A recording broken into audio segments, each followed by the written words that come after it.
우리의 삶을 새롭게 하시는 하나님의 은혜를 바라며 이 자리에 나왔습니다.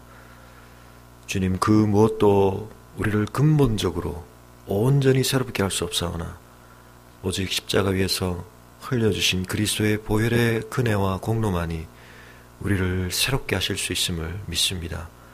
그리스도 예수 안에 있으면 우리 모두가 새 피조물 된다고 약속하신 그 약속의 말씀을 붙들고 나아싸우니 우리의 심령을 새롭게 하시고 우리의 삶을 새롭게 하시고 우리의 가정을 새롭게 해주시고 이 땅을 새롭게 하여 주시옵소서.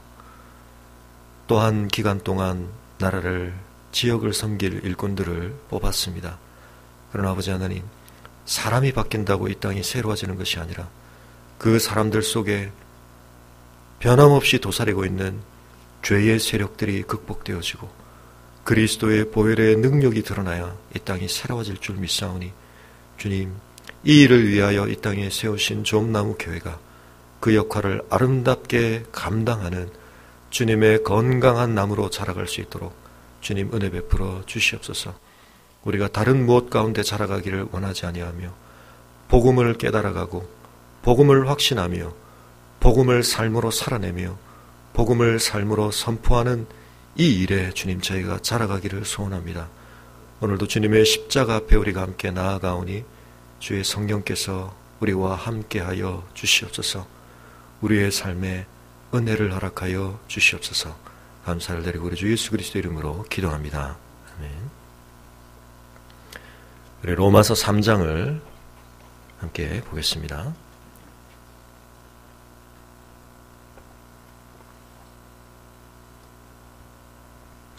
로마서 3장 9절부터 24절까지 우리 한 목소리로 함께 읽겠습니다. 로마서 3장 9절부터 24절까지입니다. 함께 읽습니다. 그러면 어떠하냐? 우리는 나으냐? 결코 아니라. 유대인이나 헬라인이 다 죄 아래 있다고 우리가 이미 선언하였느니라. 기록된 바 의인은 없나니 하나도 없으며 깨닫는 자도 없고 하나님을 찾는 자도 없고 다 치우쳐 함께 무익하게 되고 선을 행하는 자는 없나니 하나도 없도다. 그들의 목구멍은 열린 무덤이요 그 혀로는 속임을 일삼으며 그 입술에는 독사의 독이 있고 그 입에는 저주와 악독이 가득하고 그 발은 피 흘리는데 빠른지라. 파멸과 고생이 그 길에 있어 평강의 길을 알지 못하였고 그들의 눈앞에 하나님을 두려워함이 없느니라 함과 같으니라. 우리가 알거니와 무릇 율법이 말하는 바는 율법 아래에 있는 자들에게 말하는 것이니 이는 모든 입을 막고 온 세상으로 하나님의 심판 아래 있게 하려 함이라. 그러므로 율법의 행위로 그의 앞에 의롭다 하심을 얻을 육체가 없나니 율법으로는 죄를 깨달음이니라. 이제는 율법 외에 하나님의 한 의가 나타났으니 율법과 선지자들에게 증거를 받은 것이라. 곧 예수 그리스도를 믿음으로 말미암아 모든 믿는 자에게 미치는 하나님의 의니 차별이 없느니라. 모든 사람이 죄를 범하였음에 하나님의 영광에 이르지 못하더니 그리스도 예수 안에 있는 속량으로 말미암아 하나님의 은혜로 값 없이 의롭다 하심을 얻은 자 되었느니라. 아멘. 그리스도의 십자가, 이번 주에는 저희가 4장을 함께 생각해 보겠습니다. 이제 4장부터는 전체 구성상 두 번째 파트 2부에 들어가는데요. 십자가의 이제 핵심으로 들어간다, 그렇게 말할 수 있겠습니다. 들어오실 때 프린트물을 못 받으신 분은 좀 챙겨주시고요. 제가 오늘 목 상태가 조금 좋지 못해서 목소리가 좀 불편하게 들리실 수 있을 것 같은데 양해해 주시면 좋겠습니다.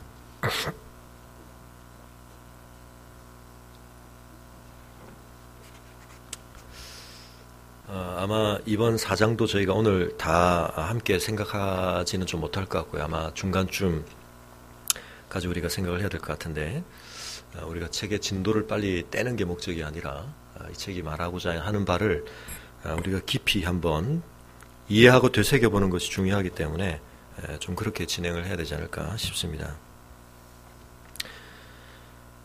4장의 가장 핵심적인 질문은 왜 하나님께서는 우리의 죄를 해결하시되 그 죄를 용서하시되 십자가가 아닌 방식으로는 하실 수 없었나라고 하는 것이 가장 핵심적인 질문입니다. 그러므로 이 질문이 일단 여러분의 마음속에 뚜렷하게 새겨지는 것이 좀 필요합니다.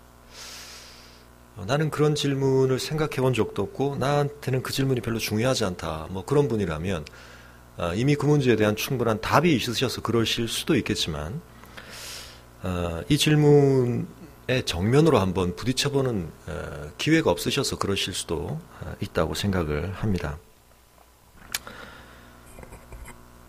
우리 인생에 정말 중요한 문제가 죄의 문제다. 우리가 그렇게 생각을 할 때에 이 죄를 어떻게 해결할 것이냐와 관련해서 왜 하나님께서는 다른 방식으로는 그 문제를 해결하실 수 없었나? 왜 이 방식을 택하셨나? 근데 이 방식이라고 하는 것이 왜 이렇게 하나님이 어떤 면으로 우리가 생각할 때는 너무나 엄청난 일을 벌리시는 것 같은 자기 아들을 십자가에 죽게 하시고 왜 이런 야단법석을 치시면서 하나님이 우리의 죄 문제를 다루시나 하는 생각을 할 수도 있는 것 같습니다. 제가 거듭 말씀드리지만 십자가를 바르게 이해하고 본다라고 하는 것 자체가 뭔가의 상당한 조정을 요구하는 일입니다. 그래서 이 마이크를 여러분이 보실 때 이건 그냥 뭐 맨눈으로 보시면 되죠. 그러나 예를 들면 여러분이 지금 시력에 심각한 문제가 있다고 생각을 할 때 이 마이크는 그냥 보여질 수 없고 어떤 과정을 거쳐야 보입니까? 어떤 분은 안경을 껴야 될 것이고 어떤 분은 난시 교정을 받으셔야 될 것이고 어떤 분은 뭐 렌즈를 하셔야 될 거고 뭐 어떤 분들은 선택에 따라서는 뭐 안구 수술을 하실 수도 있을 것입니다. 다시 말하면 그냥 보면 보이지라고 하는 것은 이미 상당한 것이 전제가 된 것이죠. 우리가 올바른 시력을 가지고 있다. 그리고 사실 본다는 것은 시력만 가지고 해결되는 것은 아닙니다. 볼 물체가 분명히 있어야지만 뭐가 있어야 합니까? 빛이 있어야 되죠. 빛이 있어야 됩니다. 그래서 빛이 반사한 그걸 우리가 이제 받게 되는데 빛과 눈만 있으면 되나요? 정상적인 시력을 가진 눈만 있으면 됩니까? 근데 사실은 이 본다라고 하는 작용이 우리 뇌의 작용하고 굉장히 중요하게 관련이 있습니다. 그래서 이 뇌에서 정보 처리를 하는 거거든요. 뭐 아시겠지만 우리 망막에 1차적으로는 이 상이 거꾸로 맺힙니다. 근데 그런 것들을 교정한다든지 그래서 우리 뇌가 사실은 빛이 보내온 이 물체에 반사해서 보내온 신호를 정상적인 작동이 가능한 안구에 작용을 하고 그것이 이제 시신경을 통해서 뇌에서 이제 해석적인 처리를 해야만 사실은 보여지는 거죠. 우리가 물리적으로 본다는 경험도 이렇게 사실은 굉장히 단순한 것 같지만 여러 요소들이 잘 조합되어야만 그 중에 어느 하나도 없어지면 여기서 갑자기 누가 불을 끈다든지 그 다음에 우리 눈의 시력에 뭐 문제가 있다든지 아니면 우리 뇌의 작용에 브레인에 문제가 있다든지 그러면 보는 현상조차 우리가 원활하게 수행할 수가 없는 것입니다. 십자가를 바르게 본다라고 하는 것 십자가를 바르게 본다는 말이 또 어떤 의미냐 적어도 예수님이 의도하신 그대로 또 성경이 말하는 바 그대로 그런 의미로서 십자가가 우리에게 보여진다라고 하는 것은 그냥 되는 일이 아니라 사실은 많은 사전 조정 작업이 필요합니다. 그래서 바꾸어 얘기하면 우리의 개념의 틀이 굉장히 새롭게 형성되는 과정을 요구합니다. 그래서 예수님께서 새 복음, 진정한 복음을 우리가 받아들일 그것을 부대에 비유를 하셨는데 새 술은 어디에 담아야 됩니까? 새 부대에 담아야 되는 거죠. 헌 부대에 담으면 그 부대는 그 술을 감당하지 못해서 찢어지거나 이제 터진다는 거죠. 그래서 우리가 십자가를 있는 그대로의 하나님이 의도하시고 예수님께서 의도하시고 성경이 우리에게 설명하고 말하는 바 그대로 또 우리의 믿음의 선배들이 올바른 성령의 조명 아래 합당한 신앙 고백으로 우리에게 설명하여 전해준 그 교리적 고백 안에서의 십자가로 우리가 본다는 것은 우리가 다른 많은 개념들을 가지고 있는데 그것들이 재조정되고 재세팅되는 과정을 요청한다는 것입니다. 그것이 없으면 그렇지 않은 우리의 틀로 보면 십자가는 이상하게 보일 수가 있습니다. 자, 죄를 용서한다라는 문제에 대해서 우리가 다른 가능성이 왜 하나님께는 선택될 수 없었나? 라고 말할 때 우리에게 뭔가 지금 문제가 있다는 걸 보여준다는 거죠. 그 자체가 우리에게 이 사람이 지금 뭔가 하나님과 관련된 또는 우리 자신과 관련된 또 죄와 관련된 어떤 개념의 이해에 있어서 부족하거나 왜곡된 부분이 있구나라는 걸 보여준다는 것입니다. 자, 그런데 존 스토트는 그 점에 있어서 가장 중요한 두 가지를 뭐라고 지적합니까? 첫 번째, 뭘 우리가 알아야 된다고요? 죄의 심각성을 알아야 한다는 것입니다. 죄의 심각성을 알아야 한다. 또 두 번째는 뭘 알아야 한다고 말합니까? 하나님의 어미하심, 하나님의 거룩하심. 무슨 말이냐면 죄라는 것에 대한 개념 설정이 지금 살짝 잘못되어 있을 가능성이 많다는 것입니다. 또는 하나님이 어떤 분인가에 대한 우리의 이해가 잘못되어 있을 가능성이 많습니다. 그래서 제가 이 십자가에 관한 이야기를 하면서 제가 이 서론을 좀 길게 말씀드리는 이유는 이것이 실제적으로 많은 분들에게 굉장히 중요한 문제로 작용하는 것을 제가 보기 때문인데요. 전에도 제가 십자가라고 할 때 우리가 울고 보지 말고 너무 정서적인 접근을 1차적으로 하지 말고 십자가를 이해하는 과정을 우리가 좀 깊이 거치는 것이 필요하다는 말씀을 드렸는데 제가 자주 비유적으로 좀 드리는 말씀은 좀 외람되고 죄송하지만 이런 비유입니다. 여러분 내일 아침에 갑자기 이제 카페에 들어왔더니 공지사항에 새로운 소식이 하나 떴습니다. 그래서 박명균 목사가 죽었다 소식을 이제 듣게 됩니다. 그럼 여러분이 어떤 느낌을 받으실까요? 뭐 어떤 분은 갑자기 충격을 받으시는 분도 계시고 그래서 일단 많은 분들이 큰 슬픔을 느껴주시기를 바랍니다. 네. 덤덤하게 그 소식을 보시는 분은 아마 이 자리에는 안 계셔 주시면 저는 참 감사하겠는데 어쨌든 이제 충격을 좀 받으시죠. 그리고 어떤 분들은 참 슬픔을 느끼시기도 하실 텐데요. 그러나 이제 그 정도에 있어서는 굉장히 차이가 좀 있으리라고 생각을 합니다. 그래서 모르죠. 우리 중고등부 애들은 이제 좀 덤덤할지 모르겠습니다. 그런데 저하고 별로 그렇게 친해질 기회도 없었고 근데 그 사실이 주는 우리에게 이미 그 자체가 불러일으키는 정서적인 반응이 있지만 거기서 하나의 정보가 더 추가됐을 때 예를 들면 그냥 박명균 목사가 죽었는데 어떻게 죽었는지도 모르고 무슨 사인으로 죽었는지 모르고 죽었다는 말만 가지고도 우리가 굉장히 슬플 수 있죠. 그렇지만 이미 우리가 맺었던 관계가 있고 또 그런 것들이 있기 때문에 그런 걸 느낄 수 있습니다. 근데 그 뒤에 이제 추가 공지사항이 하나 더 붙었는데 박명균 목사가 죽기는 죽었는데 우리를 위해서 죽었다더라. 그러면 일단 그 말을 받아들이실 때 어떨까요? 슬픔이 좀 더 깊어지겠죠. 아닌가요? 그냥 어쩌다가 그냥 뭐 교통사고로 죽었다거나 이런 게 아니라 근데 그 죽음 속에 어떤 의도가 있었다고 하더라. 근데 그 의도가 나의 유익과 관련된다고 하더라. 그럼 뭔가 조금 그 소식이 갖는 의미가 여러분에게 좀 더 깊이 다가오겠죠. 아까 그 덤덤했던 이제 중고등학생들이 뭔가 의아함을 가지겠죠. 그러나 그 즉시로 그 정보가 추가됐다고 해서 막 더 슬픔을 느낄까요? 오히려 뭐가 정상적입니까? 질문이 일어나는 것이 정상적입니다. 그렇지 않나요? 죽었다는 사실은 그럴 수 있는데 갑자기 정보가 하나씩 추가될 때마다 가능 세계에서 가능한 현상 가운데 어떤 일들이 배제되고 어떤 일들만 남게 되는 거거든요. 좁혀지는 겁니다. 점점. 아니 어쨌길래 그 사람의 죽음이 나에게 어떤 유익을 준다는 건가? 그런 마음이 일어나시겠죠. 이해가 되십니까? 네.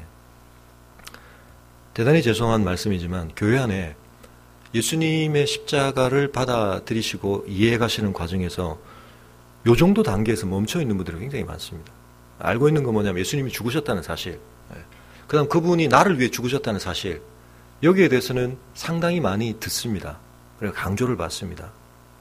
근데 왜 나는 이 사실을 알고도 십자가를 볼 때 감격이 없고 어떤 사람은 막 십자가만 하면 막 눈물 흘리고 그러는데 왜 나는 마음이 덤덤할까? 이런 분들이 많이 계신 것 같아요.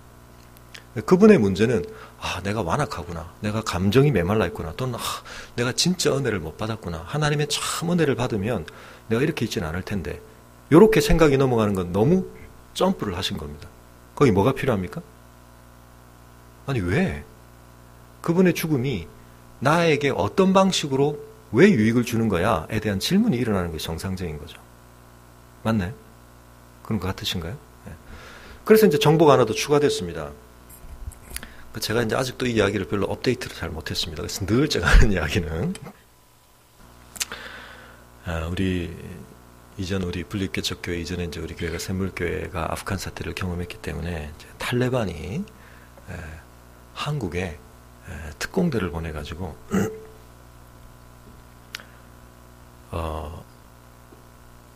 우리 좋은나무 교회에 특별히 수요예배 때 뭔가 일을 이제 저지르려고 했다는 거죠. 그런데 하마터면 여기에 오늘 지금 이 시간에 큰일 날 뻔했는데 여기 온 사람들이 다 죽을 뻔했는데 목사님이 뭔가를 해가지고 목사님 혼자 죽었다더라. 그게 뭐냐? 죄송하지만 저기 이제 그 정수기가 있는데 우리 모두가 어쨌든 오면서 한 번씩 뭐 물을 꼭 먹는다고 한번 가정을 해보죠. 이제 이런 정보가 추가가 좀 돼야 되는데 오늘 사탕이나 먹을 거리가 있었더라면 제가 좀 더 얘가 좋았는데 간식이 예배이기 때문에 없어서 할 수 없습니다. 그래서 우리는 모두가 그런 습관이 있다고 쳐봅시다. 우리는 예배 들어올 때 항상 경건한 마음으로 정수기에서 물 한 잔씩을 하는 습관이 있다. 거룩한 습관이라고 쳐고 누구나 한다고 쳐봅시다. 했다는 거죠. 근데 저 정수기에 그 탈레반들이 독약을 넣어놨었는데 근데 이날은 마침 저쪽 정수기가 물이 다 없었던 거예요. 그래서 물을 못 마시고 이제 들어오셨다고 쳐봅시다. 알고 보니까 박 목사가 혼자 그 물을 다 마셨다더라. 이렇게 된 거죠. 그러니까 이제 정보가 더 많아지긴 했습니다. 그러면서 어떻게 되나요? 뭔가 그의 죽음이 나의 유익을 어떤 방식으로 관련이 되는지에 대해서 이제 정보가 하나씩 더 들어옵니다. 그죠? 그러면 뭔가 고개가 끄덕끄덕여지기도 하지만 이제 그럴수록 더 첨예한 질문이 이제 일어나야 되는 거죠. 어떤 질문이? 아니 그 말을 듣고 나니까 이런저런 가능성을 대충 생각할 때는 감동이 될 뻔했는데 그 말을 듣고 나니까 감동이 아니라 오히려 어떤 쪽으로 생각이 갈 수도 있습니까? 아니 근데 꼭 그래야 됐나? 이런 거죠. 그죠? 아니 목사님 참 미련하다. 우리한테 말을 하지. 응? 먹지 말라고 말을 하면 되고 왜 혼자 그걸 꿀꺽꿀꺽 다 마시고는 자기 혼자 죽냐. 그래서 감동이라기보다는 좀 목사님이 생각이 좀 모자랐다. 이런 마음이 들 수도 있지 않겠습니까? 근데 이제 알고 보니까, 근데 이제 이 탈레반들이 이 한국을 공격하되 이제 기독교를 공격함으로써 자기들의 어떤 그 뭔가를 하려고 했는데, 그걸 자기들의 정체를 드러내지 않고 잘못 정체가 드러나면 이게 이제 먼저 드러나 버리면 이게 국제사회에 굉장히 비난을 받을 수 있기 때문에 자기들이 한국을 잘 떠난 다음에 이제 이게 알려져야 되는 뭐 이런 상황이 있었다고 쳐보고요. 그래서 CC 카메라를 달아놨던 거죠. 그리고는 황영경 목사는 그걸 알고 있었던 겁니다. 그래서 자칫 제가 여러분이 그걸 공지한다거나 우리의 행동에 변화가 있으면 또 다른 2차, 3차의 어떤 테러 방법들을 쓰려고 했다는 걸 제가 알고 있었다. 이렇게 정보가 추가되면 조금 이해가 되시나요, 이제? 그러면 황영경 목사가 한 그 행위는 의도는 좋았는데 방법이 부적절했거나 좀 지혜가 모자랐던 것이 아니라 모든 상황을 다 듣고 보니까 어떻습니까? 점점 그럴 수밖에 없었네. 그렇지 않고는 우리가 무사할 수 없었겠네. 이해가 되시나요? 시간이 없어서 여기까지만 하겠습니다. 이거 가지고 우리가 오늘 다 때울 수는 없으니까. 근데 이 이야기를 드리는 중요한 이유는 뭐냐면 십자가에 대해서 이런 접근이 필요하다는 것을 여러분에게 좀 설득하기 위한 것입니다. 그 정보가 더 충분히 메꿔질수록 어떻게 됩니까? 이제 제일 처음 들었던 그 정보, 방영균 목사가 우리를 위해 죽었다라는 말이 이제 정말 나의 유익을 위해서 유일한 선택이었다는 점과 함께 저의 죽음의 가치가, 의도가 드러나게 되는 거죠. 이해가 되십니까? 이제 이 사실까지를 다 듣고도 마음이 덤덤한 분은 이제 정말 저를 너무 미워하셨거나 별로 이렇게 마음에 이 부드러움이 없으신 분이시겠죠. 인간성을 좀 의심해봐야 되는 분이겠죠. 그러고 나서는 이제 그걸 생각하는 겁니다. 근데 많은 성도들이 예수님의 십자가의 죽으심을 생각할 때 자기 나름의 연결고리들을 만들고 있습니다. 근데 그 연결고리들 자체를 성경을 통해서 점검을 잘 안 하세요. 그래서 성경이 말하는 십자가가 왜 그럴 수밖에 없었는가라는 이 설명에 대해서 그러니까 내 나름대로 이해를 한 거죠. 박명규 목사가 우리를 위해 죽었대. 그 사람 원래 좀 그렇게 희생적인 면, 죄송합니다. 네, 희생적인 면이 있었던 것 같아. 그러니까 뭐 그럴 수 있었겠지. 사회는 잘 모르겠지만 우리 목사님이면 충분히 그랬을 거야. 그것만으로도 나는 참 목사님에 대한 고마움이 생기고 그게 믿어져. 뭐 이런 분이 있을 수 있죠. 그러나 그렇지 않은 분의 경우에는 그렇게 말하는 건 굉장히 강요가 되는 거거든요. 네. 당신 왜 목사님도 당신 왜 죽었다는데 안 울어? 이렇게 말할 수 있는 건 아니죠. 이해가 되시나요? 네. 그래서 예수님의 십자가에 대해서 우리가 좀 깊이 말씀이 우리에게 말하는 바에 대한 충분한 이해를 시도하는 것은 굉장히 중요한 일입니다. 다시 오늘의 질문으로 돌아가겠습니다. 왜 하나님이 우리의 죄를 사하시되 십자가라는 방식 이외에 다른 방식을 택하실 수가 없었어에 대해서 여러분에게 가지치기가 여전히 안 되고 계시다는 것은 그 부분들에 대해서 하나님이 누구신가, 우리의 죄가 무엇인가, 이런 부분들에 대해서 하나님 스스로가 가지고 계신 지식과 정보와 우리의 정보 사이에 갭이 있기 때문입니다. 안 메꿔진 부분이 있는 거죠. 이해가 되시나요? 자, 이런 점과 관련해서 우리가 가장 쉽게 생각할 수 있는 것 중에 하나는 대통령도, 한 나라의 대통령도 뭐 왕까지도 아니죠. 이제 민주사회 대통령이지만 특별한 때에 사면이라는 걸 하지 않습니까? 그죠? 특별 사면이라는 걸 합니다. 그래서 죄에 있었지만 또 국민의 전체적인 단합이나 뭐 이런 것들을 위해 정치적인 결단을 통해서 그 사람이 살아야 할 형량을 줄여주기도 하고 죄를 면해주기도 하고 복권을 시켜주기도 하고 그럽니다. 아니, 한 나라의 왕의 또는 대통령의 권세도 그 정도 하는데 하나님은 전능하신데 모든 걸 하실 수 있는데 왜 그 정도 안 되시나?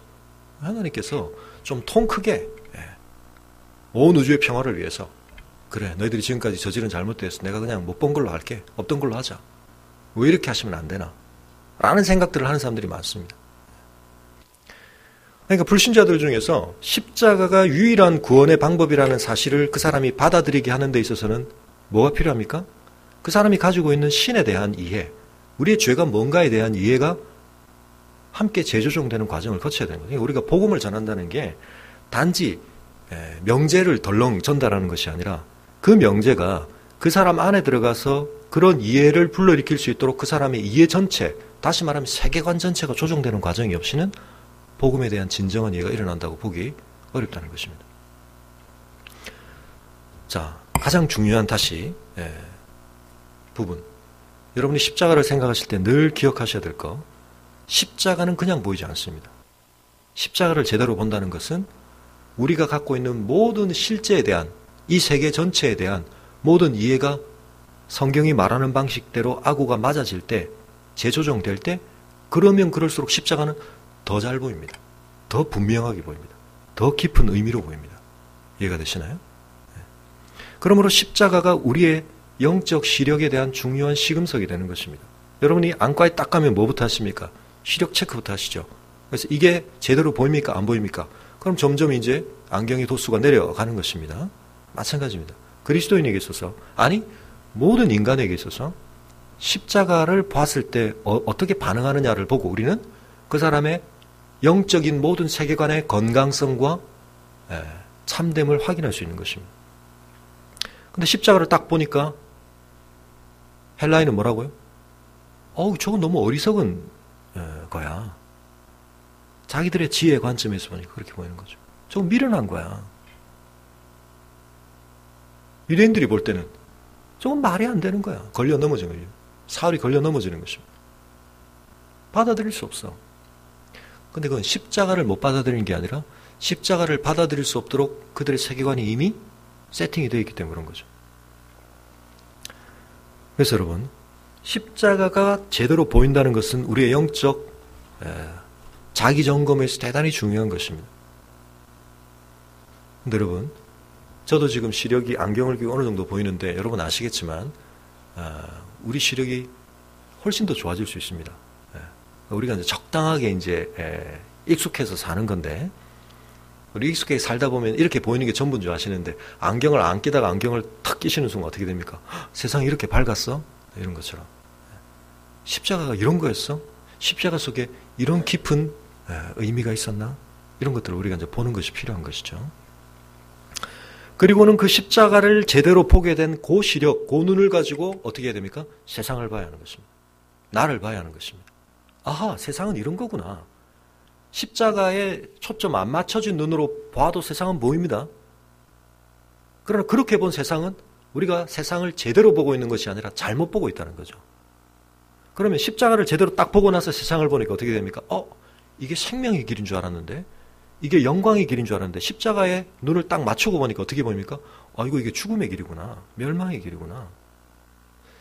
십자가의 초점을 다시 재확인하기 전에는 보니까 이거는 너무 비참한 길이고, 이건 너무 불만족스러운 길이라고 생각했는데, 이게 기쁨의 길이구나.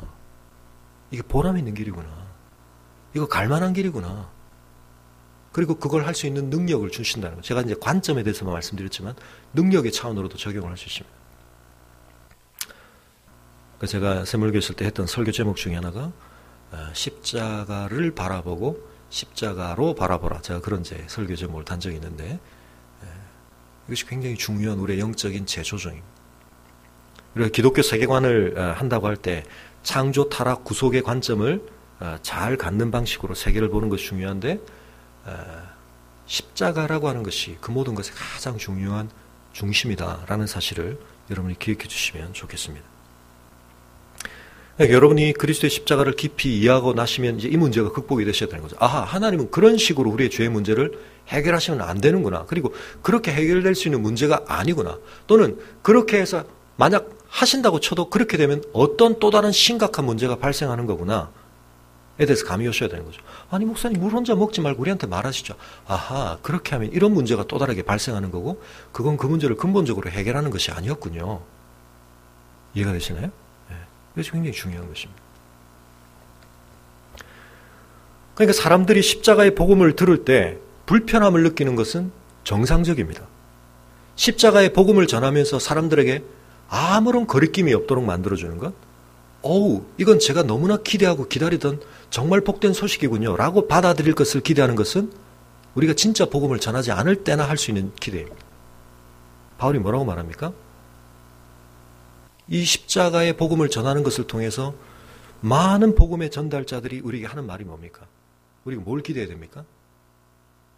사람들이 이 십자가의 복음을 덜컥덜컥 쉽게 받아들이지 않습니다. 이유는 뭡니까? 이건 우리에게 뭔가를 요구하기 때문에 우리가 가지고 있는 어떤 선 이해들을 이미 세팅되는 우리의 그 생각의 틀들을 어떤 개념에 대한 정의들을 바꿀 것을 요청하기 때문에 그걸 안 바꾸고는 십자가가 그렇게 안 보이거든요. 그러므로 이것은 해석학적인 엄청난 전쟁입니다. 오늘 본문이 우리에게 말하는 바 바울이 십자가의 복음을 우리에게 말하기 위해서 로마서 1, 2, 3장에 걸쳐서 논증하고 있는 가장 핵심 한마디를 뭡니까? 우리 모두가 누구다? 죄인이라는 것입니다. 우리 인간 모두가 죄인이다라는 것을 논증하고 있습니다. 인간성의 최상한선에 있다고 말할 수 있는 사람과 최하한선에 있다고 말할 수 있는 사람을 언급합니다. 최상한선에는 누가 있다고 말할까요? 누가 있어야 할까요? 하나님의 율법을 받은 유대인들입니다. 인간성의 최하한선에는 하나님의 그런 율법과 관계없이 자기의 본성의 부패함대로 행하는 이방인들입니다. 그런데 그 둘이 다 하나님 앞에 죄인이다. 그러므로 그 안에 있는 등급의 인간성은 모두 다 죄인이 포함되는 거죠. 그래서 바울이 결론적으로 3장에서 말하는 것, 복음을 선포하기 위해 이전에 바울이 분명히 말하는 것은 뭐냐면 우리의 죄인됨에 대한 명확한 지적과 인정을 촉구하고 있습니다. 오늘날 교회가 복음을 전하는 데 있어서 무력하고 실패하는 가장 중요한 이유 중에 하나는 이 세팅을 제대로 재조정하지 않기 때문에, 죄를 죄라고 이야기하지 않기 때문에, 우리 앞에 죄의 정체와 죄의 파괴력과 죄의 본질과 우리가 어떤 죄의 영향력 가운데 있는지를 심각하게 부딪히는 과정을 슬그머니 면제시켜주기 때문에. 그래서 성도들은 교회에 와서 불편한 이야기 듣기 원하지 않습니다. 아니 이미 세상에서 너무 피곤하게 살고 있고 안 그래도 스트레스가 많고 안 그래도 힘든데 교회에 와서까지 내가 불편한 얘기를 들어야 되나? 교회 오면 기분 좋게 나를 좀 만족시켜주는 이야기, 나를 좀 달래주는 이야기, 나에게 위안이 되어주는 이야기. 어떤 전제하에서요? 나를 그만 그대로 내버려 두고 나를 바꾸려고 하지 말고 나는 이 상태로 있을 테니까 나를 만족시켜주는 복음을 전해주세요. 여러분 이건 저주받은 복음입니다. 우리 좋은 나무교회 성도님들은 이 점에 있어서 체질 변화를 각오해 주시기를 바랍니다. 진짜 복음은 그렇게 우리에게 오지 않습니다. 복음은 우리 정체를 뼈아프게 직면하는 과정을 통해서 옵니다. 그러니까 복음이 안 되는 거죠. 그 세팅을 그대로 놔두니까 약이 들어갔지만 안 받는 겁니다. 십자가? 왜 하나님 그렇게 일을 하시나? 우리가 뭐 어쨌다고? 왜 그렇게 아들을 막 죽이고 난리법석을 부르시는 거야? 문제가 아직 제대로 파악이 안 됐는데 답을 줘봐야 소용이 없는 거죠. 그래서 교회 역사 속에 청교도라고 불려지는 사람들, 오늘날 우리가 개혁주의 신앙과 관련해 생각할 때도 굉장히 중요하게 우리가 함께 연결할 수 있는 분들인데요. 종교적인 영적인 대부흥이 일어났을 때마다 있었던 대단히 중요한 가르침은 인간의 죄에 대한 명확한 성경적인 가르침, 그것을 직면하게 하는 것, 그런 설교, 그런 복음이 언제나 있었던 것을 우리가 보게 됩니다. 그래서 오늘날 교회가 심리치료소 비슷하게 변한 거죠. 근데 우리 좋은나무교회 성도님들에게 여러분을 사랑하는 목사로서 간곡히 부탁드리지만 우리가 죄의 문제와 심각하게 맞부딪히지 않으면 그 전에 선포되어지는 복음은 너무 무력한 복음입니다. 그 복음이 복음으로서 작용해야 할 중요한 세팅 하나가 풀린 채 가기 때문에 여러분 자동차도 그렇죠. 뭐 제가 가지고 있는 노트북도 그렇습니다. 이게 가장 최적화된 펑션을 작용하기 위해서는 그 모든 것들이 설계 가운데서 딱 맞아야 하는 어떤 조합이 있는데 다른 모든 걸 다 잘 갖춰놨습니다. 근데 어떨 때 나사 하나만 살짝 잘못되어 있어도 차가 시동이 안 걸립니다. 그죠? 그래서 뭐 정비소에서 그런 분들이 그런 못된 짓도 하신다는 거죠. 차가 약간 문제가 있어 가지고 오히려 어떤 걸 살짝 풀어놓고는 엄청난 수리를 하게 만들고. 왜 그러냐면 이게 완벽하게 맞물려 있기 때문에 그 작은 어떤 부품 하나의 기능이 제대로 작동을 하지 않을 때 전체의 기능이 발휘가 되지 않는 것입니다. 바울이 로마서에서 너무나 중요한 복음의 선포를 하는데 그가 로마서를 시작하면서 우리에게 하는 얘기는 너무 불편한 얘기입니다. 우리가 하나님의 영광을 이룰 수 없는, 우리 안에는 아무런 선이 없는 우리가 죄인이라는 사실을 말하고 있습니다.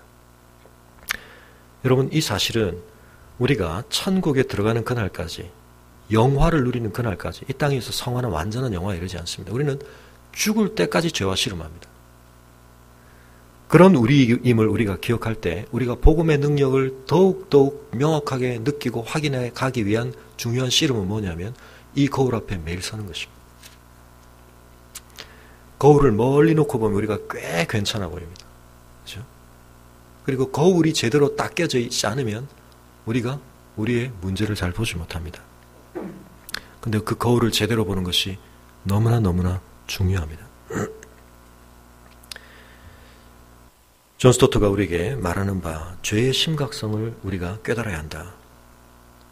근데 오늘날 이 죄가 어떻게 되고 있다는 것입니까?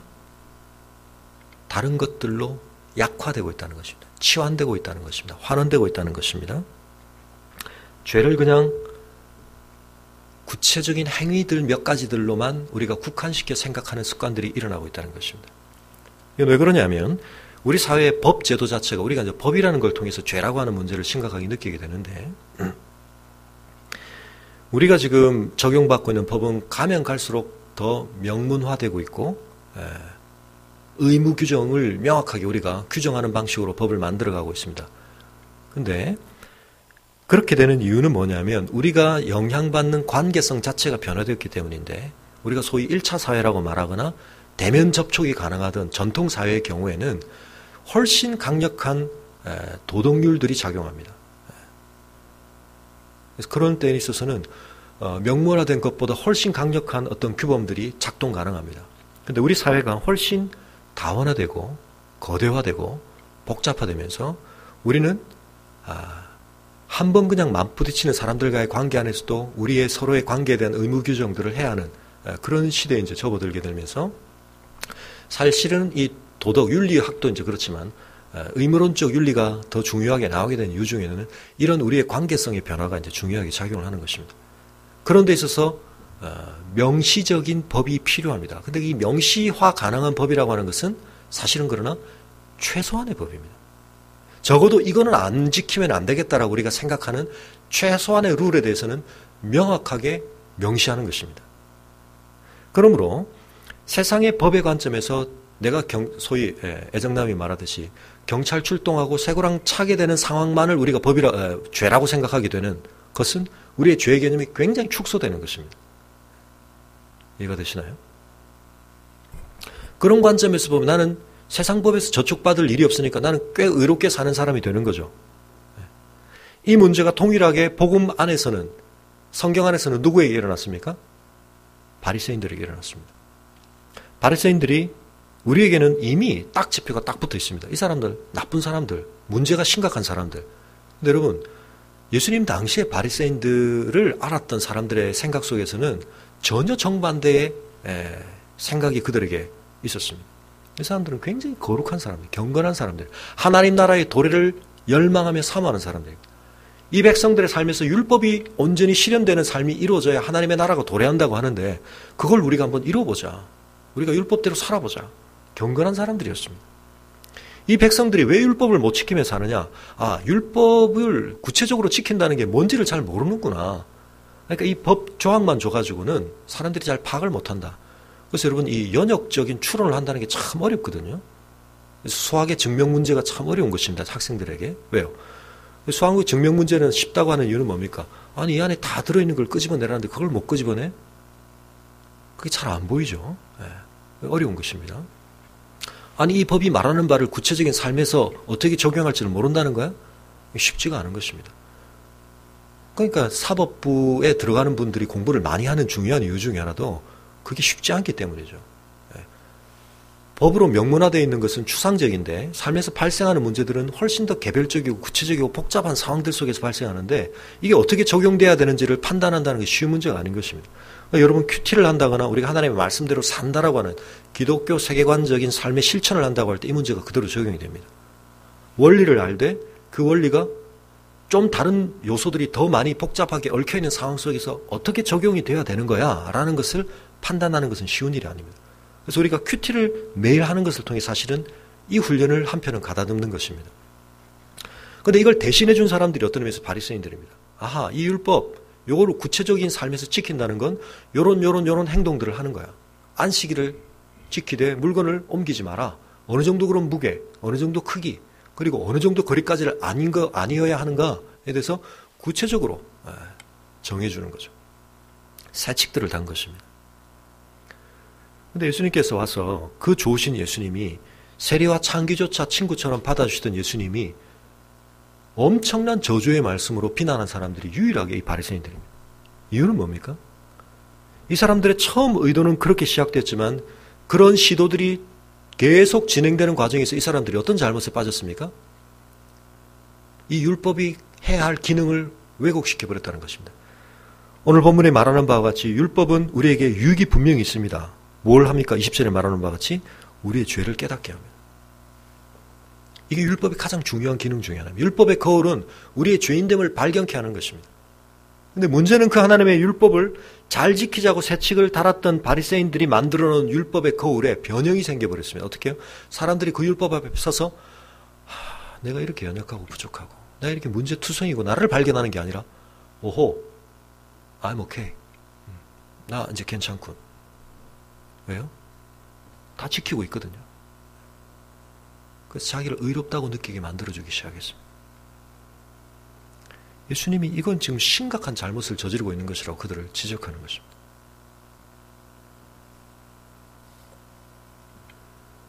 우리가 다음 주에 이야기하겠지만 거짓된 죄책감도 굉장히 심각한 문제입니다. 오늘날 교회 안에 특히 복음주의에 잘못된 영향을 받은 분들 가운데는 이 죄책감이 잘못 작동을 하는 죄책감의 메커니즘이 좀 왜곡된 분들이 계십니다. 이런 분들은 하나님에 대해서 지나친 이 잘못된 관계성이 좀 생길 수도 있는데 근데 그 정반대에 오히려 훨씬 많은 퍼센테이지의 영적인 질병은 지금 뭐냐면 거짓된 위안입니다.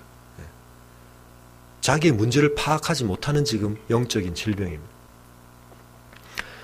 이 문제의 심각성은 구약에도 있었습니다. 거짓된 선지자들. 하나님이 지금 그 율법으로 딱 들이대니까 예레미야가 딱 들이대니까 너희는 지금 심각하다.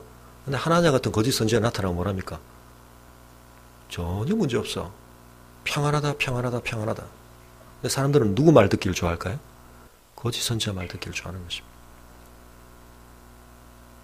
쟤 좀 입 좀 닫게 해라. 쟤 너무 재수가 없는 말을 자꾸 한다. 들으면 불쾌하다.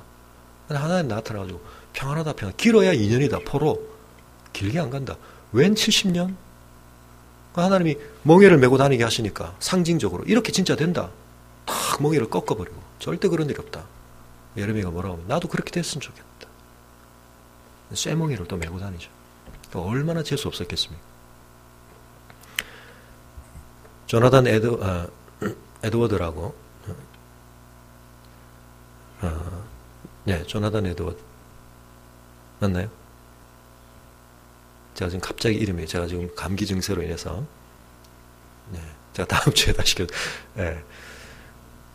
미국의 3대 천재 안에 일반적으로 다 3대 천재 안에 들어간다고 말을 하는데 제가 영문학을 전공했는데 미국 문학의 초기 작품들은 전부 목사님들의 설교문들이 많습니다. 그래서 미국 부흥 시대를 이끌었던 분이죠. 근데 이분은 무슨 뭐 엄청난 강력한 설교를 했던 게 아니라 설교문을 다 적어가지고 설교문 줄줄줄 그냥 읽는 겁니다. 근데 그 설교를 들으면서 사람들이 보였던 반응이 뭐냐면 근데 그분은 지옥에 대해서 죄에 대해서 엄청난 설교를 많이 했습니다. 청교도인데요. 제가 대학에 들어가가지고 학생들이 이렇게 발표를 나눠 맡게 되는데 제가 딱 그분의 설교를 맡았어요. 제목이 The Sinners in the Hand of Angry God. 화난 하나님 손안에 있는 죄인들 이런 제목입니다. 근데 역사 기록에 따르면 그 설교문을 쭉 읽는데 사람들이 견딜 수 없어서 교회당 예배당에 기둥을 막 붙들고 자기가 막 지금 그 지옥으로 막 미끄러져 내린 것 같은 위기감을 느끼면서 자기 영혼의 위기감을 발견하면서 그랬다는 거죠. 근데 이분이 말이죠. 엄청난 부흥을 하나님이 허락하시는 도구가 되었지만 마지막에 교회에서 쫓겨났습니다. 사람들이 듣다 못 듣겠다 그래가지고 쫓아내버렸습니다. 아마 조나단 에드워드가 한국 교회 강단에 서시면 한 주만에 아마 쫓겨나실 것 같아요. 제가 볼 때는. 저 목사님 설교 못 듣겠다. 인터넷 설교에서 랭킹 한 500위 이하로 밀려가지 않으실까 생각합니다. 듣기 좋아하지 않습니다. 바리새인들이 그런 일을 하고 있었기 때문에 주님께 비난을 받은 것입니다. 주님께서 산상수훈에서 하시는 말씀이 뭡니까? 내가 법 해석을 다시 해주겠다. 이 문제 때문에 바리새인들하고 부딪히는 거거든요. 예수님이 율법을 나는 폐하러 오지 않았다 절대. 근데 바리새인들은 그렇게 말했습니다. 예수님이 폐하는 것처럼 보였던 건 율법 자체가 아니라 바리새인들이 율법의 세칙들로 달아놓은 것들에 대해서죠. 그것들은 율법의 근본 정신을 제대로 반영하고 있지 않다. 너희들은 세칙의 수는 늘렸지만 율법의 근본 정신에 적용되어야 할 범위는 오히려 줄여버렸다. 살인하지 마라. 칼로 사람을 찔러 죽이는 것만이 아니다. 뭡니까? 그럼 미워하는 것까지 포함하는 거야. 적용 범위가 엄청난 것을 몇 가지 행동으로 줄여버린 거죠. 지금 존 스토트가 지적하는 그겁니다. 오늘 이 시대도 일이 일어나고 있다는 거죠. 죄에 대한 개념들이 우리에게 점점 범위가 좁아지고 있습니다. 나 세상법의 관점에서 나 저촉되는 일 한 적 없는 사람이야. 세상에 얼마나 자기를 위해서 그런 거 어기면서 이익을 추구하는 사람 많은데 나만큼만 살아보라 그래. 나만한 사람이 어디 있어? 법 없이 살 사람이야. 하나님의 법이 뭔지를 몰라서 그런 거죠. 죄가 질병으로 전환되고 있습니다. 질병이 징후로 여겨져서 형벌이 필요한 것이 아니라 치료가 필요한 것들로 바뀌어지고 있습니다. 사회적인 책임의 관점의 영역의 이야기로 또 집단의 무책임성으로 전가되고 있다. 이 각각에 대해서 제가 자세한 설명을 드릴 수는 없는데 책에 있는 내용들을 여러분이 참고해 주시기를 바랍니다. 근데 이런 작용들을 통해서 우리는 점점 죄를 다른 개념들로 지금 바꾸고 있습니다. 그러면서 동시에 일어나는 게 뭐냐면 인간의 도덕적인 책임에 대해서 우리가 희미해지기 시작합니다. 오늘 마지막으로 한 가지만 말씀을 드리겠습니다. 존 스토트가 지적하고 있는 것 중에 스키너가 얘기하는 행동주의. 그 제목이 뭐였습니까? Beyond Freedom and Dignity. 자유와 존엄성을 넘어서서. 뭘 말하고 있죠? 여러분 행동주의 또는 행태주의라고 불려지는 입장은 오늘날 교육학에 굉장히 많이 깔려 있습니다. 그래서 이건 한편에 인간의 심리를 이해하려고 하는 시도의 한 측면이기도 한데요. 그전에는 인간의 마음이라고 하는 것을 내성주의적으로 자기가 살펴봐가지고, 남이 봐가지고는 알 수 없는 거니까 인간의 마음은 자기 보고를 통해서 연구되어졌습니다. 그러나 그런 연구를 하다 보니까 결국 한계가 있다는 걸 알게 됐습니다. 왜냐하면 자기 자신에 대한 보고가 잘못되는 경우가 많은 거죠. 의도적으로 잘못하기도 하지만 의도가 아니고도 잘못되는 경우들이 많이 있고, 그래서 뭔가 많은 연구가 진짜 제대로 되기 위해서는 과학적으로 돼야 되네. 과학적이라는 건 객관적인 건데, 객관적이라는 것은 상호주관적인 점검이 가능해야 되는데, 이건 자기가 그렇다고 말해버리면 끝인데 이건 뭐 어떻게 확인할 방법이 없다. 그래서 행동주의가 인간의 마음에 대해서 가지는 중요한 견해는 인간의 심리라고 하는 것을 블랙박스로 치자. 거기서 무슨 작용이 복잡하게 일어난지에 대해서는 논외로 치자. 그걸 직접 알 방법은 우리에게 없다. 단 우리는 인풋과 아웃풋을 알 수 있다. 이걸로 보자는 거죠. 그래서 인간의 심리라고 하는 것을 자극에 대한 드러난 반응으로 우리는 생각할 수 있다. 환원시킬 수 있다는 것입니다. 근데 이제 이게 어디로 점점 작동하고 교육학적으로 갔다는 건 무슨 말이냐면, 인간의 결국 반응을 바꾸려면 뭘 바꾸면 가능하다고요? 자극을 바꾸면 되는 것입니다. 자극을 조종함으로. 그 중에는 환경도 들어갑니다. 물론 이런 생각들 전부가 깡그리 잘못되었다는 건 아닙니다. 그리고 앞서 말씀드렸던 것처럼 죄가 때로는 질병으로 여겨져야 되는 부분도 있고, 또 한 개인의 잘못에 대해서 사회 구조적인 악에 대해서라든지, 또는 실제로 그 사람의 생리적인 어떤 유전자의 결함이라든지 이런 부분들을 우리는 분명히 더 성숙하게 고려하는 것들을 반영할 필요는 있습니다. 그러나 이것들이 너무 근본적인 죄의 개념 자체를 변화시키고 무력화시키는 것을 우리는 거부해야 한다는 것입니다. 스키너가 하고 있는 얘기는 뭡니까? 인간의 삶에 많은 문제들이 있는데 이 문제들을 해결하려면 결과를 바꿔야 되는데, 결과를 바꾸는 건 인풋을 바꾸는 거야. 인간을 조작해야 돼. 머니플레이션 해야 돼. 어떤 자극을 줌으로써 사람이 어떻게 바뀌는지. 그래서 여러분, 이 행동주의 연구했던 사람들이 굉장한 많은 실험을 했습니다. 오늘날의 인권에 대해서 굉장히 높아진 의식의 수준에서는 할 수 없는 실험들도 굉장히 많이 했습니다. 그 바람에 심리학에 굉장히 많은 데이터가 축적이 됐습니다. 별별 실험을 다 해봤습니다. 근데 교육학도 이제 마찬가지인 거죠. 그런 점에서. 근데 거기서 그러면 뭘 덜어내자는 겁니까? 근데 그렇게 하려고 할 때 걸리는 게 하나 있다는 거죠. 왜? 인간은 자유를 가진 존재인데, 인간은 스스로에 대해서 어떤 선택과 결정을 할 수 있는 존재인데, 인풋이 똑같아도 아웃풋이 다를 수 있지 않나? 그 블랙박스 안에서 자기가 어떤 의지적인 결단을 하냐에 따라서 달라지지 않나? 어떻게 그게 똑같다고 말할 수 있지? 인간을 그렇게 해도 되나? 인간은 존엄한 존재 아닌가? 거기에 너무 목숨 걸지 말자는 거죠. 자유와 존엄이 밥 먹여주냐는 거죠. 그거 붙잡고 있다가 이 좋은 방법을 포기해서 우리가 놓치는 유익보다는 우리가 그 개념을 포기해버리고 이 방법들을 쓰면 우리의 삶의 문제들을 훨씬 새롭게 많이 바꿀 수 있다는 것입니다. 그런데 여러분, 이게 우리에게는 오늘날 상식적인 너무나 자연스러운 문화와 생각의 세계관이 되었습니다. 이건 제가 기독교 세계관적인 관점에서 오늘 좀 길게 설명을 드리는 겁니다. 무슨 말입니까? 여러분, 십자가의 복음을 전한다는 게 단지 그 명제들을 계속 강한 어조로 반복한다고 되는 게 아니라 그 십자가가 십자가 되지 못하게 막는 굉장한 세계관적인 또 다른 틀들이 나도 모르게 우리 안에 많이 박혀 있는 것입니다. 이게 안 바뀌면 십자가의 십자가됨이 드러나지 않는 것입니다. 오늘 우리가 기억해야 할 가장 중요한 것은 죄에 대해서 성경이 말하는 바, 인간의 책임에 대해서 성경이 말하는 바, 이것이 우리가 속해 살아가고 있는 이 문화와 이 세상의 흐름 안에서 우리도 모르게 굉장히 많이 변형되어져 왔고 우리는 그 영향을 심각하게 받고 있다는 사실을 여러분이 아셔야 됩니다. 성경은 분명히 하나님의 주권을 이야기하지만 인간의 책임을 이야기합니다. 이건 또 굉장히 심오한 교리적인 설명이 필요하지만 제가 간단하게 이렇게만 말씀드리겠습니다. 성경은 이 두 가지를 분명히 상보적으로 다 강조합니다. 바로를 하나님이 마음을 강팍하게 하셨다고도 말하지만 바로 스스로 마음을 강팍하게 한 것입니다. 사울에게 하나님이 어떤 악령을 부리게 하셨다고 말하지만 사울 스스로가 끝끝내 그 죄의 고집을 부린 것입니다. 이 면들을 성경은 공이 분명히 우리에게 똑같이 이야기합니다. 우리 차원에서의 일과 하나님의 차원에서의 일을 우리가 융합시키는 것은 쉽지는 않지만 둘 다를 인정하는 것은 굉장히 중요합니다. 이렇게 말할 수 있습니다. 어떤 사람도 한편은 자유롭습니다. 여러분 지금 자유로우시죠? 저는 제 마음대로 손을 이렇게 들었다 내렸다 할 수 있습니다. 그죠? 근데 그 자유를 통해서 일어나는 일이 궁극적으로는 하나님의 뜻을 벗어나는 일은 발생하지 않도록 하나님이 섭리해 가십니다.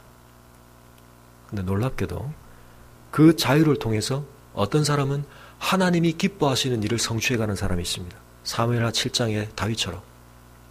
그럼 어떤 사람은 그 자유를 통해서 하나님의 뜻을 이루긴 이루는데 악을 이룸으로 그 뜻에 기여하는 사람이 있습니다. 사울처럼.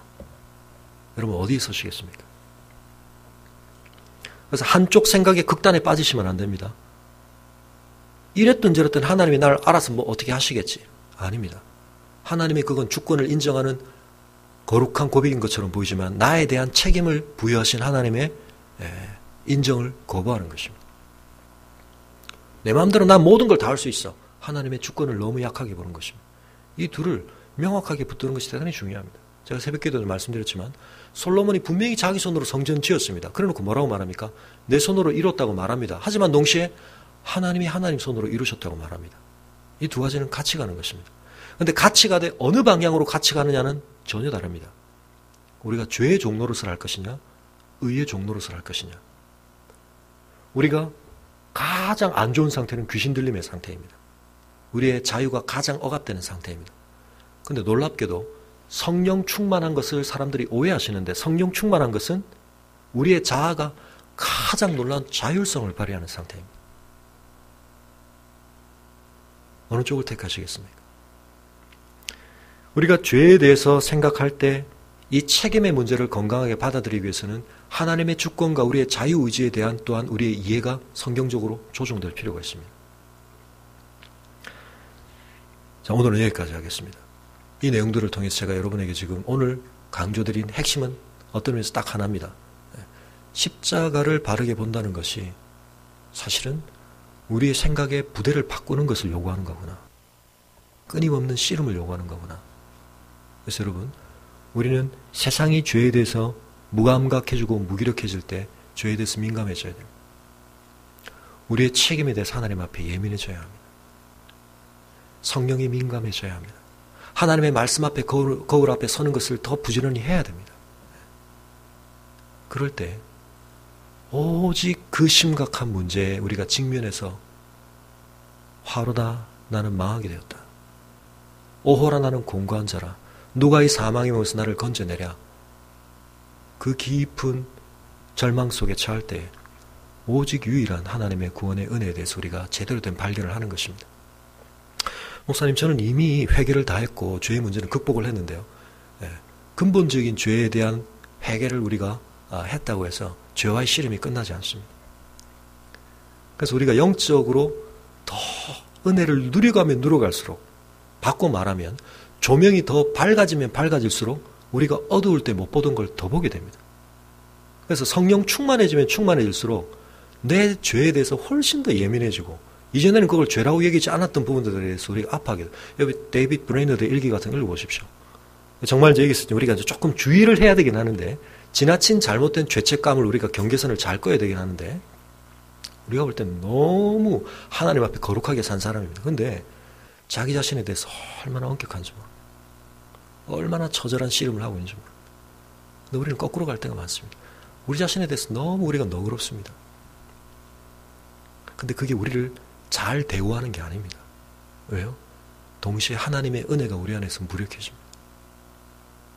그래서 여러분, 하나님 나라를 누리는 사람은 누구입니까? 심령이 가난한 사람입니다. 하나님 앞에서의 의를 얻는 것과 관련해서 내가 뱅크러프트 됐다, 난 파산당했다라는 것을 자기 스스로에게 발견하고 선언한 사람입니다. 누가 진정한 위로를 받습니까? 자기의 그 비참함을 발견하고 애통하는 사람입니다. 심령의 가난함과 애통함을 거치지 않고 하나님 나라의 복을 누리려고 하는 길은 십자가의 길이 아닙니다. 그래서 오히려 우리가 하나님의 말씀 앞에 설 때마다 우리의 연약함을, 우리의 문제를 지적하시는 성령과 말씀의 조명 앞에 우리 자신을 세우기를 즐거워하며 하나님의 그것을 인정하며 우리가 우리 자신을 발견해 갈 때 하나님의 십자가에서 드러내신 의의 위력과 그 영광스러움과 그 능력을 발견하게 될 것입니다.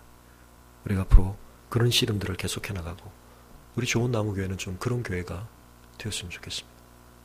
그래서 하나님이 주신 이 값없이 주신 그러나 엄청난 비싼 복음을 우리가 값싼 복음으로 바꾸지 않도록, 영어의 형용사에 valuable하고 priceless하고 뜻은 비슷하지만 구조는 비슷하지만 뜻은 정반대죠. 앞에 건 뭡니까? 말 그대로 가치 없는 것입니다. 뒤에 거는 가치라는 말과 축소, 전미사가 붙었지만 정반대의 뜻을 갖습니다. 복음은 priceless한 것입니다. 값을 매길 수 없는 것입니다. 우리가 값을 치를 수 없는 것입니다. 그래서 엄청나게 가치 있는 것입니다. 그런데 우리는 우리가 값을 안 치렀다 그래가지고 그것이 얼마의 대가를 요구하는 엄청난 것이었는지를 모르기 때문에 자각하지 못하니까 우리가 그걸 useless하게, worthless하게, 무가치한 것처럼 생각할 때가 많습니다. 우리가 하나님의 그 복음의 가치를 알아가기 위해서 우리가 죄의 심각성을 씨름해야 됩니다. 청교도들 같은 경우에는 말이죠. preparationism, 준비주의라는 게 있는데 하나님의 은혜를 우리가 유발할 수는 없다. 그러나 그 은혜를 우리는 기다리며 준비할 수는 있다. 하나님의 때에 하나님이 은혜를 부어주실 텐데 그 은혜를 우리는 기대하며 그 은혜를 가장 받기에 최적화된 내 모습으로 나를 준비할 수는 있다. 근데 뭘 준비하는지 아십니까? 나의 죄인됨을 발견하는 준비를 합니다. 죄를 지적하는 그 말씀들 앞에 자기를 처절하게 놓으며 자기 발견하는 준비를 합니다. 우리가 그런 씨름을 하는 영적 씨름을 할 때 하나님 우리 좋은 나무교를 통해 이 땅 위에 하나님의 복음의 진정한 열매들을 주시는 교회 되게 하실 줄 믿고 우리 성도님들의 삶이 되게 하실 줄 믿습니다. 우리가 하나님 주시는 이 축복의 길을 발견하며, 근데 여러분 문제만 지적하고 나면 이건 진짜 복음은 아니죠. 그러나 문제를 이렇게 강하게 지적하는 이유는 뭡니까? 거기에 대한 분명한 해답이 있기 때문에 비껴갈 필요가 없는 것입니다. 우리가 그런 씨름을 감당하는 교회, 우리 자신이 되기를 다시 하나님 앞에 한번 결단하며, 사순절 지났다고 우리는 십자가를 버리는 게 아니라 우리는 이제 더 강하게 붙듭니다. 우리 부활절 지났지만 우리가 절기로 지키는 그거하고 관계없이 우리는 매일매일 십자가를 지고 십자가 그날 아래 살아야 합니다. 오늘 우리가 그 십자가 앞에 설 때 주님이 이 십자가가 아니고는 구원받을 수 없는 우리의 심각한 죄를 말씀의 조명 앞에서 더 깊이 발견하게 하시고 우리 자신 안에서 우리가 겸손해지게 하시고 하나님의 감사, 은혜에 감사하는 자가 될 수 있도록, 그러면서 우리 자신에게는 근신하는 자, 그리고 날마다 결단하는 자가 될 수 있도록 기억 4개를 말씀드렸습니다. 뭐예요? 우리가 근신해야 합니다. 영적인 긴장입니다. 또 하나는 뭡니까? 우리가 날마다 결단해야 합니다. 우리가 책임이 있습니다. 그리고 우리가 겸손해야 합니다. 그리고 감사해야 합니다. 우리가 그런 씨름을 하나님 앞에 살아가겠습니다. 우리 그런 마음으로 이 시간에 다시 한번 하나님 앞에 같이 기도하겠습니다. 우리가 십자가에 더 가까이 갈수록 우리의 죄악된 모습을 발견하는 아픔이 있지만 주님, 저희가 물러서지 않고 우리의 죄와 씨름하겠습니다. 우리를 도와주시옵소서. 우리 이 시간 함께 기도하겠습니다.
저희가 날마다 십자가 아래에 서며 그 십자가를 짊어지며 주님을 따르고자 할 때에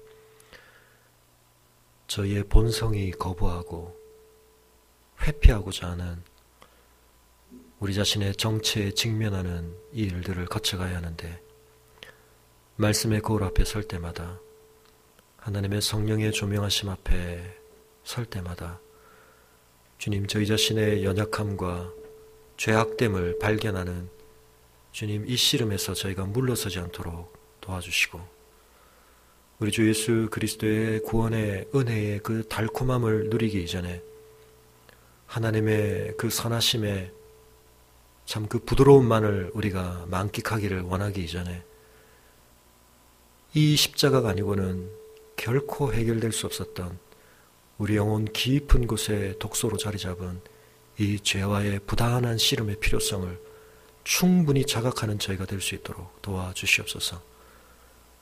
에스겔서 36장에 말씀하신 바와 같이 하나님의 은혜가 우리에게 진정으로 임하였을진데 그 은혜가 그와 같은 방식으로 임할 수밖에 없도록 처참하고 심각했던 우리의 죄를 발견할 때마다 우리 스스로를 밉게 볼 수 있는 자들이 되게 하시고, 자기를 더욱 부인하고자 하는 결단이 새로워지는 저희들 되게 하시고, 내 안에 일어나는 소욕과 반응 모든 것을 그저 인정하며 허용하는 것이 아니라 근신하고 긴장하며 영적으로 우리 자신을 살피는 자들이 되게 하여 주시옵소서. 주님, 그 죄의 심각성들을 우리가 깨달을 때마다 우리가 누린 이 은혜가 오직 하나님의 무한하신 자비하심에 근거한 것임을 발견하며 우리의 행한 바 의로 도무지 얻을 수 없었던 것임을 기억하며 우리의 영혼이 다시 한번 겸손해지게 하시고 하나님 앞에 무한 감사하는 저희들 될 수 있도록 도와주시옵소서. 주님, 우리의 죄인됨을 발견하는 일에 주님, 저희가 익숙한 자들 되게 하시고 우리의 무서운 죄의 세력들을 인정하는 일에 주님, 저희가 능한 자들 되게 하여 주셔서 그 죄를 해결하기 위해 우리 안에 허락하셨고 오늘도 그 죄와 씨름하도록 우리에게 힘을 공급하시는 하나님의 능력을 진정 실제적으로 덧입으며 그 씨름 가운데 승리하는 저희들 될 수 있도록 도와주시옵소서. 감사를 드리고 우리 주 예수 그리스도의 이름으로 기도합니다. 아멘.